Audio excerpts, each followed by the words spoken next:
Yo, alright, let's get this show on the road. I want to talk about what just happened with 21 Savage and Adin Ross. Let's face it, 21 is up there. There was an old interview we saw talking about trying to be good friends with Drake. This was years ago. He made that relationship happen with him. Started hanging out with Drake, you got on tour with Drake, now you got Drake's fans. You got their eyes on you now. So people that are fans of Drake, especially if you went to that tour in this past year, they're evidently fans of 21 now. So let's talk about that. 21 he's a top rapper in the game right now. In terms of eyes being on him, American Dream, one of the most streamed albums of the year so far, 2024. And it just has been out for about 2 weeks now. In the past, I don't remember there ever being this much hype around 21 Savage. Ever since he kind of put himself up in the pop mainstream. But I was a big fan back in the day. I used to listen to what was that tape with Red Ops on it? I used to listen to that tape that had Red Ops on it when he first came out. Oh, it had that song, Slow to Your Daughter. Savage Mode came out. That was another big hit for him. And then after that, you could see him go for that mainstream appeal.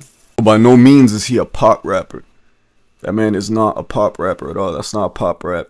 But it is rap that has found its way into pop culture and made its way there. And him associating himself with Drake, he knew what he was doing and he made the smart move, and he's trying to be a big superstar. It's working. But he's a figure with all eyes on him. And what just happened with Adin Ross past week, whether it be the people that are around you or you yourself doing it, the fact that that happened should not have happened. It's not a good look. And I think Adin Ross is a good guy that he shouldn't have that happen to him. Most of them streams you see of him, it's friendly. He's always buying gifts for people. He's always doing good by people. He's giving money, always giving gifts. Just gave Speed a crazy gift. I know that watch cost like 100,000. And the hate he gets, I don't see. I understand him though. Duke Dennis says Adin is one of the most influential streamers of all time. Entertainment streamer, celebrity culture has only been around since about 2020, 2021, pandemic days. This is a new concept to people. For Duke Dennis has said Adin is one of the biggest influences at this. I could see it. He said Kai Cenat. I agree. The third one, he says Soul Illuminati. I'm gonna be honest. I will be honest. Actually, he mentioned Soul Illuminati first. I'm gonna be honest. Soul Illuminati, I never paid attention to him, or him talking about how he popularized the word "that's tough" made me think, because from around my parts, I live in the Northeast. We've been saying "that's tough." I thought it was something that was exclusive to out here, but I think Soul Illuminati's from Michigan or something like that. But that's interesting to note that his lingo popped off like that. I would like to do a little more research or have a consensus on it. If you're from Michigan, you say that, let me know. But here in the Northeast, we've been saying "that's tough." Look at your shoes, that's tough.